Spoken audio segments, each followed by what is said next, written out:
Boa noite, o programa Ideias da Aldeia começa agora para todo o Acre. Na edição de hoje, uma conversa com quem pode analisar as ações de governo em todo o estado, sobretudo no setor urbano. Eduardo Vieira, secretário de Obras do governo do Acre, é o nosso entrevistado de hoje. Boa noite, Eduardo. Prazer tê-lo aqui no Ideias da Aldeia. Boa noite, é um prazer grande estar aqui mais uma vez e vamos conversar, né? Vamos lá, vamos iniciar essa nossa conversa, Eduardo, falando a respeito do Programa de Arrendamento Residencial, o PAR, que agora acabou, as inscrições acabaram nessa semana, não é isso? Quais são os últimos números que você pode apresentar para a gente? Então, as inscrições encerraram na semana passada, na última quarta-feira. Nós temos lá 320 apartamentos e tivemos 1.590 inscritos. Então foi assim, uma procura muito boa. A gente percebe, né, que aquele bairro lá do Calafate é um bairro que está passando por grandes transformações, né? O Estado inaugurou lá uma escola nova, tem a Estrada do Calafate que está sendo duplicada, né? Então está havendo muito investimento lá para aquela área. E a procura foi realmente, a aceitação foi muito boa e a obra deve estar concluída em março do próximo ano. E até eu queria aproveitar e chamar a atenção dos inscritos, que a partir da próxima semana, a partir do dia 2 de janeiro, a Caixa vai estar analisando os cadastros. Então é importante que todas as pessoas estejam com a sua situação a situação bancária regularizada, né? Que não tenham pendências no Serasa ou qualquer outro tipo de dívida, porque nós não gostaríamos que alguma família fosse eliminada por esse problema, né? Então, que aproveitem o 13º, se caso ficou uma continha de telefone pendurada lá, alguma coisa, então aproveitem o 13º, sanem essas dívidas, né, para que não sejam eliminados por esse motivo, né? O PAR do Calafate é o terceiro ou segundo projeto do governo, especificamente em relação ao PAR, o Programa de Arrendamento Residencial? Não, na verdade é o quarto. Né? Quarto? Nós já tivemos o Conjunto Edson Cadastro, com 200 casas, depois tivemos mais o Vilacre e o Parque das Palmeiras, cada um com 160 apartamentos. Né?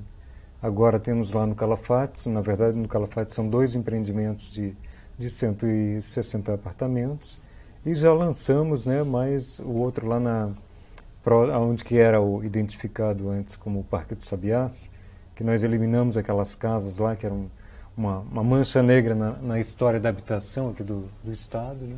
Então nós conseguimos resolver aquela pendência e aquelas casas, infelizmente, não tinham a mínima condição de aproveitar. Nos munimos de laudos da FUNTAC, laudos técnicos também da Caixa Econômica, que comprovavam que aquelas casas não tinham a mínima condição de habitabilidade, então tivemos que eliminá-las e entramos lá com um novo empreendimento do PAR. Lá serão 474 unidades, serão casas geminadas, divididas em 4 condomínios. Eduardo, os outros 3 programas de arrendamento residencial, o perfil dos moradores, você certamente deve ter um ou outro conhecido, ou acompanha de longe, mas deve acompanhar a história desses novos moradores desses programas de arrendamento residencial. Como é viver num lugar desse depois desse programa do governo? Tem sido uma qualidade de vida satisfatória para esses moradores? Perfeito. O primeiro deles, o Edson Cadastro, ele ainda tem a característica de um loteamento. Então, são unidades autônomas. Agora, os outros 2, eles são condomínios. Então, quer dizer, as pessoas elas vivem numa comunidade. Então, elas têm que administrar o seu espaço comum, elas têm que dividir responsabilidades com relação ao prédio, com relação à manutenção. Mas os depoimentos que a gente tem são todos eles muito satisfatórios, né? As pessoas realmente estão felizes, estão satisfeitas em viverem naqueles condomínios. Quais os perigos de uma comunidade que não se sente parte de uma coletividade? É a desagregação, né? Naturalmente. Então, você está em um prédio, então você tem que dividir responsabilidades. Eu não posso deixar a porta do meu apartamento suja, por exemplo, não posso deixar o lixo do lado de fora da minha porta, né? Eu tenho que pegar o lixo dali e levar até o coletor, né? Então eu tenho que ter cuidados e não posso estar pendurando roupa nas janelas, por exemplo, que aí vira um festival de roupa pendurada pelas janelas, então comprometendo a imagem do próprio conjunto, né? Então tem uma série de pequenas responsabilidades. Tem uma vida social também. Nós temos em todos esses conjuntos, né, tem um centro, um local para eventos, um local para pequenas festas, né? Então, mas as pessoas então têm um controle de som, o próprio som no apartamento, né? Tudo isso as pessoas têm que buscar uma relação de equilíbrio, né? Para que cada um não tenha que se privar da sua liberdade, mas que também não interfira, né, na liberdade do vizinho, né? Então é esse equilíbrio é que se procura buscar, né? Falando ainda em relação à habitação popular, um outro programa que você tem participação direta, e a gente não pode esquecer disso, que é o programa de subsídio habitacional. Há possibilidade de investimentos nesse programa no próximo ano? Quais são as expectativas para 2006? Não, nós já temos firmado contratos para o próximo ano. Nós temos em torno de mais de 1.000 unidades já realizadas, né? E temos agora uma perspectiva de mais 500 unidades já para o início do próximo ano. Então nós seguimos com a nossa equipe em campo, estamos trabalhando diuturnamente, né, para vencer essas metas aí. São obras, né, que são residências executadas em toda a periferia, em todos os bairros da cidade, em alguns locais de difícil acesso. Então até por isso nessa época, né, o trabalho fica um pouquinho comprometido, porque nem todas as ruas têm a perfeita trafegabilidade, né? Agora, quando começa o período de chuva, então a nossa equipe ela tem uma dificuldade um pouco maior, né? Mas o programa continua, nós estamos fazendo uma média de em torno de 40 unidades por mês e, como eu falei, com essa perspectiva de 500 novas unidades agora para o início do próximo ano. Por que o PSH deu tão certo e foi premiado? O que ele tem de novo? Ele tem uma coisa que é muito importante, né? Porque quando nós fazemos um conjunto residencial, nós retiramos a família daquele bairro onde que ela já habita, retiramos dali e colocamos numa área nova, uma área onde que ela vai conviver com pessoas com as quais ela não conhece ainda. Ela não sabe para que escola as crianças vão estar se deslocando, né? Não sabem as relações comerciais que haverão lá. Então é uma situação totalmente nova. Agora o PSH não, o PSH ele faz a casa no local onde que a família já habita. Então, e as populações de baixa renda, o que é mais comum acontecer assim, é a filha mora perto da casa do pai, mora perto da casa da mãe, tem uma relação, mora próximo de um outro irmão. Então tem sempre uma relação de muita proximidade, né? Um sai para trabalhar, deixa a criança na casa do vizinho. Então essa relação ela já existe, já está estabelecida. Ela tem o crédito na loja, no boteco que tem na esquina, né? Então ela já sabe quem é o comerciante, então ela já tem um caderninho lá que no final do mês ela vai pagar, já tem a escola da criança. Então o PSH vai e faz a casa onde que a família já habita. Então com isso ela não quebra as suas relações sociais. E é uma casa assim, que oferece um conforto, eu considero muito bom, assim, porque nós selecionamos sempre as famílias, não fazemos inscrições, a gente sempre chama atenção. Nós não abrimos inscrições para esse programa. A equipe vai em campo, vai identificando aquelas casas mais precárias, então aquelas famílias que mais necessitam, e essas que são as beneficiadas, né? Então nós substituímos uma casa precária por uma casa com perfeitas condições de higiene, né, com banheiro em alvenaria, com uma cozinha, com fossa, com a instalação sanitária, né, completa. Então, um ganho de qualidade de vida assim, muito grande para aquela família e sem tirá-la do seu meio social. E isso também acompanhando uma arquitetura regional, né? As casas do PSH, a gente conhece de longe. Exatamente, ela se distingue na paisagem, né, pela inclinação da cobertura, pela varanda, pelo próprio material, né? São casas de madeira, mas são casas de madeira assim, bem feitas, né? Então ela se destaca na paisagem, mesmo diante de outras casas de madeira, né? Mas pelas características arquitetônicas ela fica bem evidenciada, né? Eduardo, você é secretário de Obras do governo do Acre, um estado amazônico. Uma época como essa é sempre um desafio mexer com obras, né? Eu queria que você conversasse a respeito do Parque Tucumã. Existe já uma previsão de quando essa obra vai ser finalizada e qual o impacto do ponto de vista urbanístico, para aquela comunidade ali do Tucumã, Distrito Industrial? Então, nós estamos com um desafio muito grande, que é entregarmos aquela obra até o final deste ano. As chuvas têm sido muito constantes, mas as empresas estão mobilizadas em qualquer tempo bom que faça, algumas horas sem chuva, a equipe está em campo, está trabalhando, né? E são dois aspectos, né? Por um lado, é muito bom que esteja chovendo, porque os nossos gramados já estão maravilhosos, os plantios das árvores, né? E estão tendo um resultado assim, de quase 100%. Né? Flores. As flores, os transplantes, né? Que nós estamos usando muitas palmeiras regionais. O que é transplante? Então, transplante, nós pegamos as árvores adultas já, no caso as palmeiras adultas, né? E transplantamos, então não é aquela história de você plantar uma mudinha e esperar que ela cresça, né? Então demora para ter um impacto, né? No Parque da Maternidade a gente fez um misto, mas no Parque da Maternidade a maior parte foram mudas que nós plantamos, né? Então hoje, 3 anos depois, 3 anos e meio, né, já decorridos, é que a gente já começa a ter algumas árvores aparecendo, sombreando e florando, né? Nós temos várias árvores que agora, nessa primavera, já floriram pela primeira vez, né? Então, essa é uma satisfação muito grande para nós que plantamos aquelas mudas, né? Agora, no Tucumã, a gente está plantando muita palmeira adulta já. Então, nós fazemos o transplante, né? Tem toda uma operação de selecionar cada indivíduo, né? Previamente, fazer a retirada dele com um torrão suficiente, né? E o replantio lá na área. Inclusive, no pórtico de entrada do Parque do Tucumã, nós priorizamos o plantio de tucumãs mesmo, né? Porque muitas vezes as pessoas não conhecem, né? Não fazem essa relação. O Tucumã, quer dizer, o bairro do Tucumã, da onde que veio esse nome, né? Esse nome veio de uma palmeira, né? Acredito que todos saibam, né? Agora, qual é a palmeira Tucumã?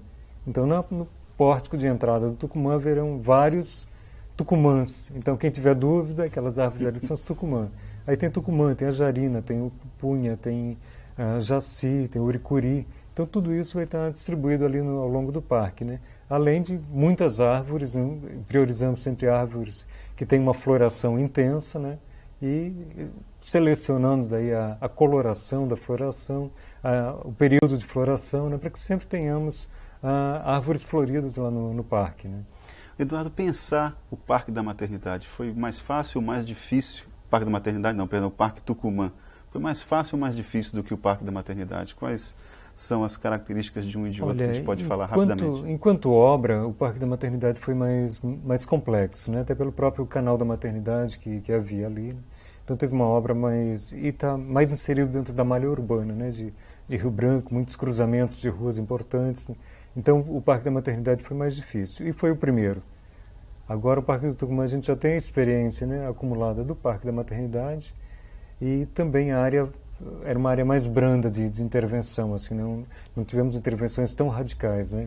O próprio canal que cruza lá o Parque do Tucumã, ele tem um volume de águas é bem menor, né?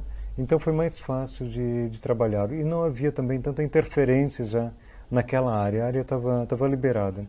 Tanto a área que entra dentro do bairro do Tucumã, quanto a área que margeia, né, a BR. E até mesmo aquela área frontal à universidade, né, que eu queria destacar assim, a importância, né, da incorporação da universidade nesse projeto, né. Foi uma proposta do governador Jorge Viana, que levou para o reitor, e o reitor de pronto, né, aceitou a ideia. Então nós recuamos uma boa parte da cerca da universidade e uma área que antes ficava, digamos assim, ociosa da universidade, ali, aquela área frontal, ela agora vai ser assimilada pela comunidade, né? Então ela se incorpora ao Parque da Maternidade, tem uma via compartilhada ao longo de toda aquela margem, né? Então eu acho que assim, houve um ganho muito significativo, né? E hoje nós observamos, assim, nesse último domingo, por exemplo, tivemos um domingo com muita chuva.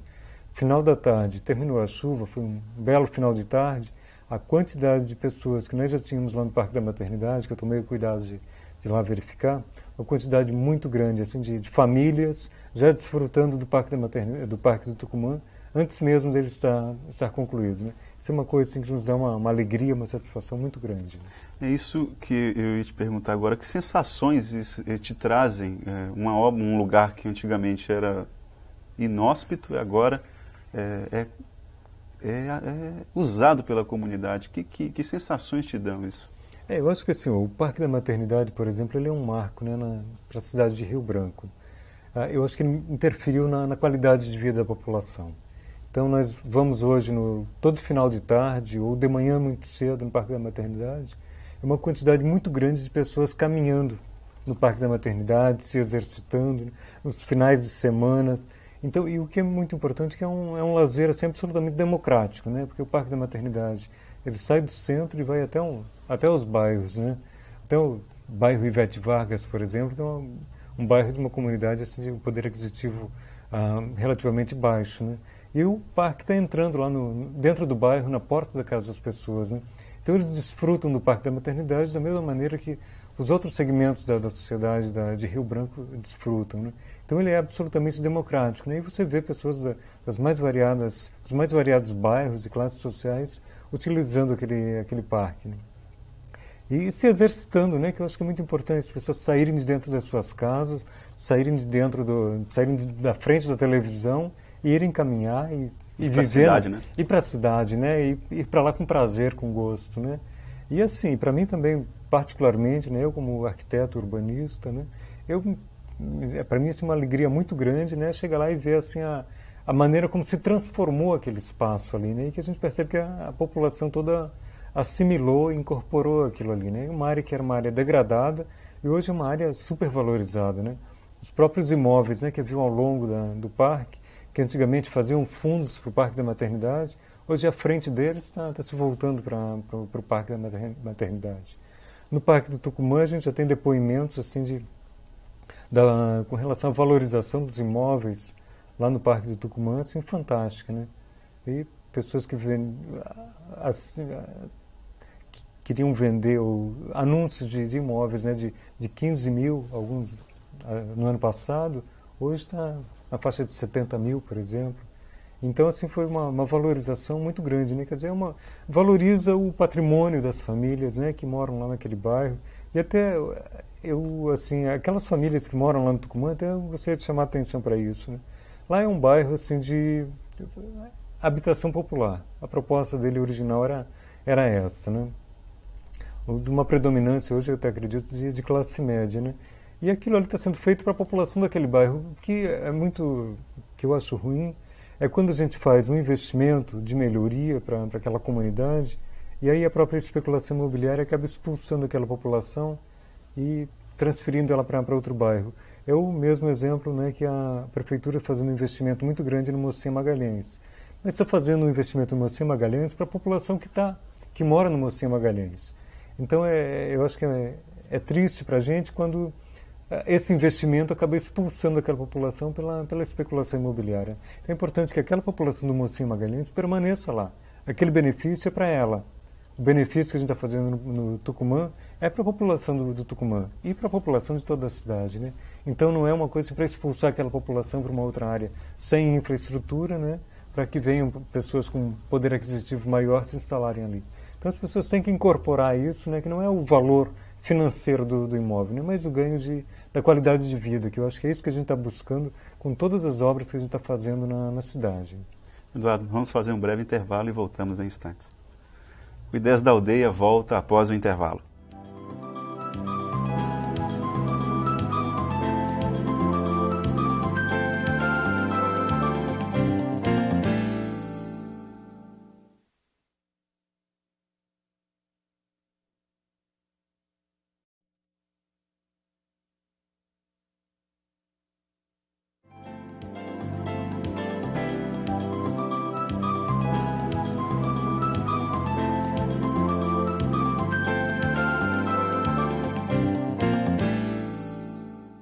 Ideias da Aldeia está de volta e hoje conversando com o secretário de Obras do Governo do Estado do Acre, Eduardo Vieira.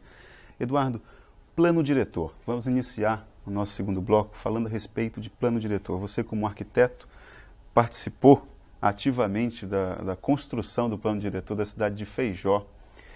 queria que nós analisássemos aqui como que o plano diretor é uma ferramenta importante para as prefeituras e como que o planejamento tem que ser algo que faça parte da rotina de todo administrador público. Não, perfeito. Nós fizemos aquela experiência em Feijó, foi também uma experiência muito gratificante, né? Já temos o plano diretor de lá aprovado pela Câmara de Vereadores e agora estamos acompanhando também um pouco da elaboração do plano diretor aqui de Rio Branco, porque realmente Rio Branco cresceu de uma maneira muito desordenada, né?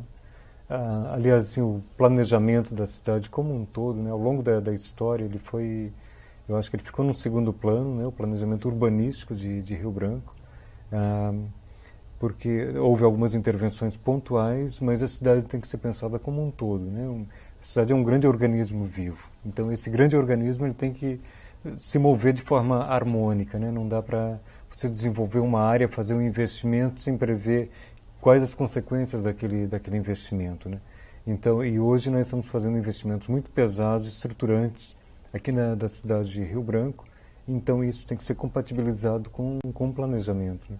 O próprio anel viário, né, de Rio Branco, que está sendo implantado hoje, ele vai trazer consequências inevitáveis para a cidade, né? E o que todos nós queremos é que essas consequências sejam todas elas positivas, né?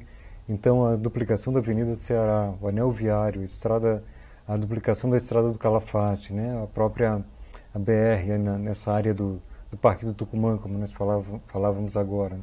E outros investimentos estruturais da cidade, né? Então, eles têm que ser compatibilizados com esse novo momento, né?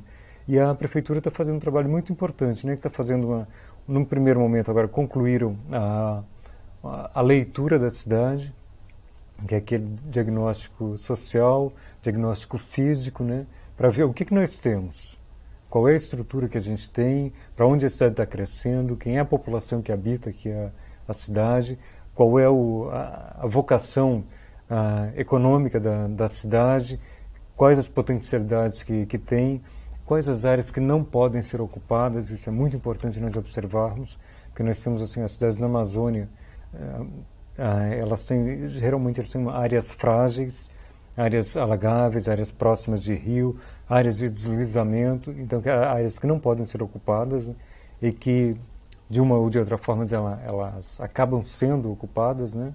Então nós devemos identificar muito bem. Então a equipe que está trabalhando o plano diretor da Prefeitura plano diretor de Rio Branco, eles concluíram uma primeira fase do trabalho, que é essa fase do diagnóstico. E daqui para frente eles já começam a trabalhar a parte de propostas, né?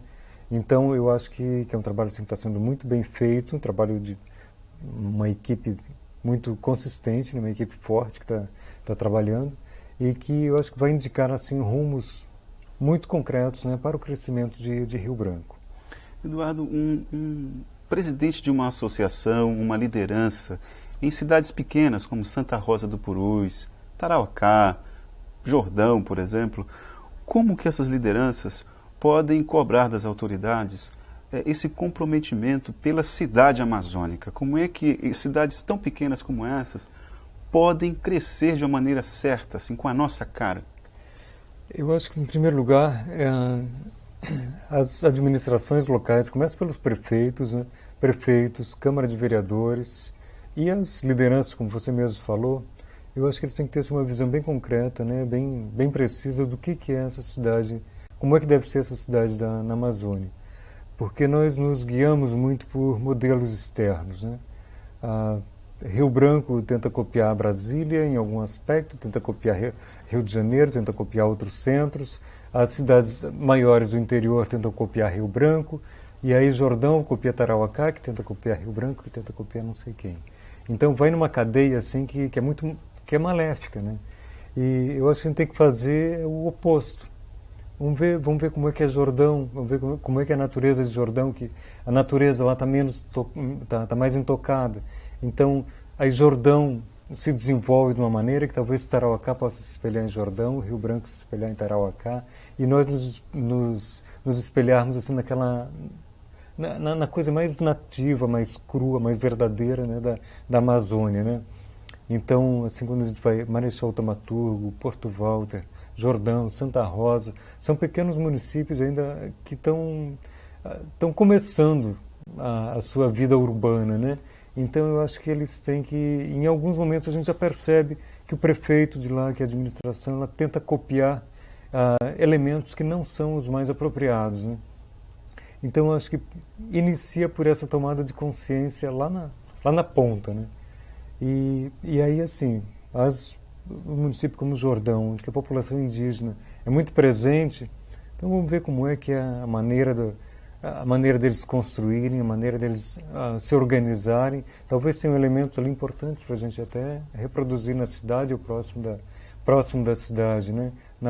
Elementos daquela arquitetura, né? Da arquitetura do seringueiro, da arquitetura do ribeirinho. Então tem elementos que a gente pode ir captando, né? E construindo a nossa identidade, né? Essa busca pela nossa identidade do ponto de vista urbanístico, arquitetônico, tu acreditas que partiu de Rio Branco essa ideia ou veio das cidades da floresta mesmo? Nós pertencemos à cidade da floresta, Rio Branco, mas já temos muitos elementos que nos distanciam um pouco disso. Tu acreditas que essa ideia de ter uma identidade do ponto de vista urbano e arquitetônico partiu daqui da capital? Eu acho que não dá para dizer que partiu de um lado ou de outro. Nós temos elementos, tem pessoas que pensam, pessoas que propõem nas duas pontas, né? Tanto nas pequenas, nas médias e nas cidades maiores, né? Em todas elas a gente tem essa efervescência, né? Dessas ideias. E eu acho que aquele modelo assim mais agressivo, eu acredito que a gente já esteja vencendo, né? Hoje, há um tempo atrás, a gente observava que em Rio Branco, por exemplo, se eliminava uma árvore com muita facilidade. Uma árvore no passeio, a pessoa achava que aquela árvore incomodava e ela eliminava e ninguém dizia nada. Hoje, se uma pessoa faz isso, já tem quem reclame, já tem quem proteste, né? Quando há um desmatamento, quando há uma queimada, como esse período que nós vivemos agora aqui recentemente, né, de seca, isso aí mexe muito com a consciência das pessoas, né? Mexe muito com, assim, evidencia muito os riscos que nós estamos vivendo. E a gente viu assim como nós somos frágeis com relação nesse nosso relacionamento com o nosso ambiente, né? Como nós somos frágeis com os nossos mananciais de abastecimento da água. Então nós já estamos quase entrando assim em colapso no abastecimento da água de Rio Branco. Então, quer dizer, é um risco que existe. Estamos na Amazônia e podemos não ter água aqui para abastecer nossa cidade. Então temos que cuidar do rio, temos que cuidar das nascentes, temos que cuidar dos igarapés. Então isso ficou muito evidenciado, né? Então é um problema assim que serve para acender uma luzinha vermelha, né? E ver que nós não somos os senhores desse universo. Nós temos que respeitar esse universo, né? Nós pertencemos a esse universo e temos que ter uma relação de respeito, de equilíbrio assim muito grande, né? E temos que trazer isso para a cidade. Então hoje nós temos uma cidade, Rio Branco assim, é uma cidade que não é arborizada. Então temos que entrar com um programa assim, massivo de arborização da nossa cidade. Nossas ruas têm que ser sombreadas, as pessoas têm que caminhar debaixo da sombra das árvores e não eliminarmos as poucas que existem. A gente percebe que de vez em quando ainda eliminam árvores ou podam indevidamente, podam de maneira incorreta, que acabam eliminando a própria árvore, né? Porque poda mal feita compromete a vida vegetativa daquela árvore, né? Então são vários cuidados que as pessoas têm que assumir realmente, né? Como elementos da sua própria sobrevivência, né? Para sobreviverem na cidade, eu preciso da água, eu preciso da árvore, eu preciso da sombra, eu preciso eu não posso viver em cima do asfalto o tempo todo, não posso viver em casas que não sejam sombreadas, que não sejam ventiladas, né? Então eu tenho que tomar uma série de cuidados e são condicionantes para a nossa cidade na Amazônia, né? Você já conceituou a cidade dizendo que ela era um organismo vivo. O poder público na Amazônia, ele pode, por exemplo, estipular que uma determinada cidade X ou Y tenham tantos habitantes ou tem um número máximo de habitantes e parar por ali? Não, estabelecer um limite de população nós não temos. O que nós fazemos, e o plano diretor é um instrumento para isso, é estabelecer o quanto a gente pode ocupar do solo, qual é o adensamento que a gente pode colocar naquela área. Então, eu não posso trabalhar, por exemplo, a verticalização aqui de Rio Branco. nós temos, a gente pode observar que surgiram alguns prédios, né, com 10, 12 andares recentemente. Se nós pegarmos uma rua com o gabarito que nós temos aqui e fazermos uma sequência de prédios de 12 andares, como esses ali, nós vamos ver que nós não temos infraestrutura para isso. Então a gente está adensando demasiadamente. Então o plano diretor vai fazer o quê? Vai limitar a altura, vai limitar a quantidade de área que eu posso construir em cima do meu terreno. Eu tenho um terreno, mas eu posso construir 50% da área. O restante da área tem que ficar, de preferência, permeável. Eu não posso impermeabilizar mais que 50% do meu terreno, por exemplo, né? Ou 70% ou 20%. Uma área mais frágil, por exemplo, eu posso ocupá-la, mas eu posso ocupá-la, digamos, com esse limite de 10% de edificação sobre o total da área. Então é isso que o plano diretor, que a equipe tem que ter a sensibilidade, né? E discutindo com a comunidade é que vai chegar a esses parâmetros, né? É ver qual é a capacidade daquela área, quanto ela pode suportar. Então eu não posso criar um adensamento, como eu citei, vários prédios de 12, 15 andares, e Rio Branco não sustenta isso concentrado. Então se nós formos prever uma área para prédios, para edifícios altos, eu tenho que pensar logo qual é o gabarito daquela rua. Gabarito, o que é? A largura da rua. Então, qual é a largura que vai ter aquela rua? Porque vai ter um afluxo maior de veículos, tem que ter área de estacionamento para aqueles veículos, eu tenho que ter uma rede de esgoto, porque quando eu tenho uma casa, quer dizer, qual é o volume de esgoto que gera uma casa? É X, muito pouco. Se eu tenho um prédio com 40, 50, 80 apartamentos, o volume de esgoto concentrado naquele local é muito grande. A rede de esgoto de Rio Branco resiste, sustenta, tem condições. O abastecimento da água para uma casa é uma coisa, o abastecimento da água para um edifício multiplica, né? Então, a rede de abastecimento de água de Rio Branco suporta? Não suporta, então eu não posso adensar mais. Então, são todos esses cálculos, né, que tem que ser feito e que o plano diretor então vai dizer, ele não vai delimitar, não vai definir um total de população para Rio Branco, mas vai dizer dentro daquele bairro qual é a população daquele bairro, qual é a população máxima daquele bairro, considerando a infraestrutura que nós temos ali instalada. Eduardo, quando a gente fala em plano diretor, estamos falando de cidades com mais de 20 mil habitantes, não é isso? A exigência legal... A exigência legal é para cidades com mais de 20 mil habitantes. Agora, o ideal é que toda cidade tenha, mesmo cidades menores, elas devem ter um plano diretor. Se não é um plano diretor, nós até estamos usando um outro termo, que é uma planta diretora. Então, o plano diretor já é uma peça mais complexa. Agora, uma planta diretora, a gente está falando numa peça mais simples. Mas, assim, onde que você faça uma leitura do sítio, né, da área onde que aquele município está instalado, já identifique logo aonde que não pode construir e o que pode construir, né? Então, já limita as margens do rio, não pode construir na beira do rio, que é uma tendência muito grande dos pequenos municípios, né, se aproximarem demasiadamente da beira do rio. É claro que são municípios que nascem de frente para o rio, então vão permanecer com esse de frente para o rio, mas sem ocupar a margem do rio, sem ocupar as áreas alagadas, preservando as áreas, né, de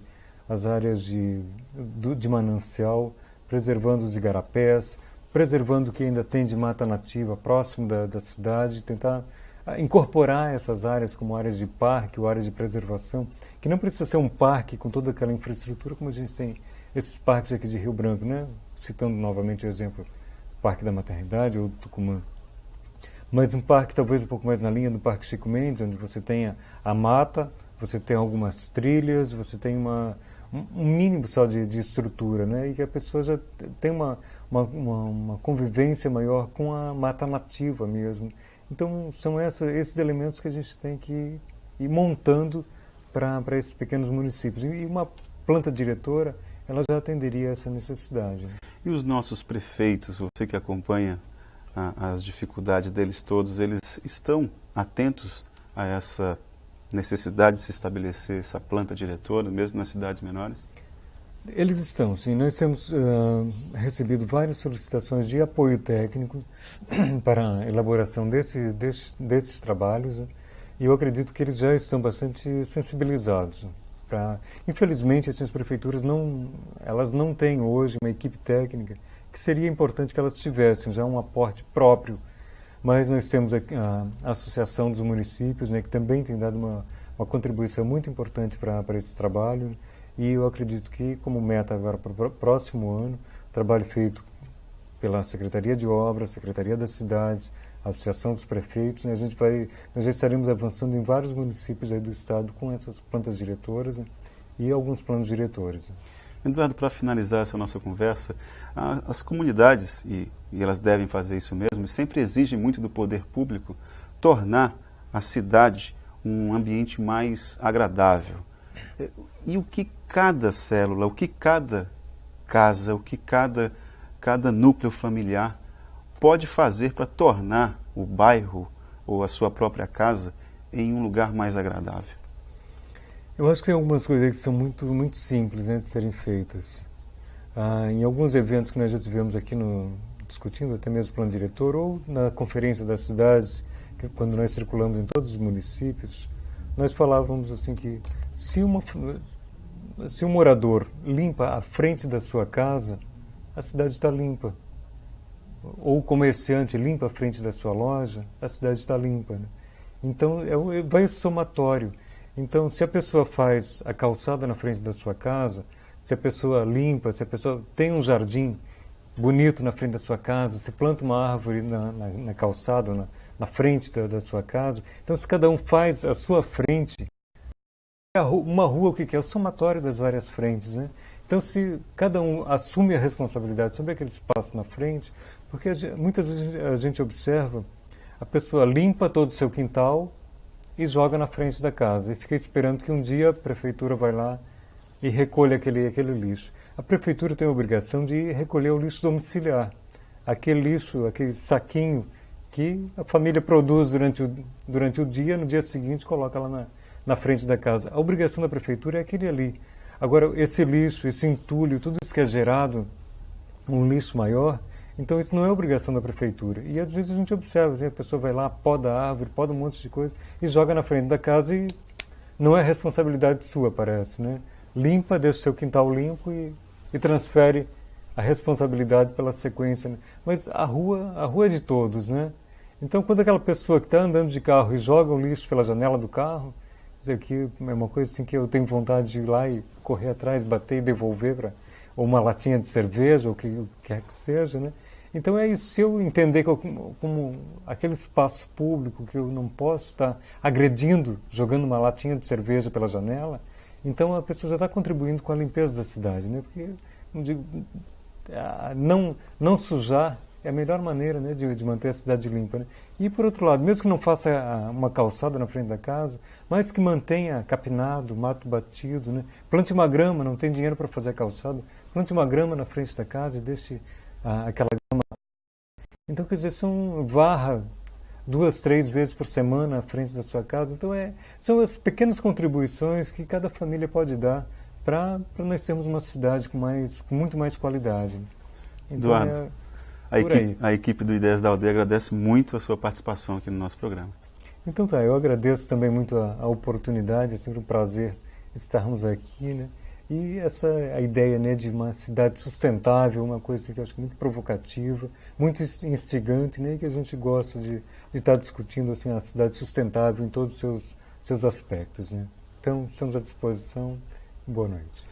Obrigado mais uma vez. Bom, e esse foi o Ideias da Aldeia de hoje. Depois dessa análise a respeito das nossas cidades amazônicas, agradecemos a sua audiência e até o nosso próximo encontro.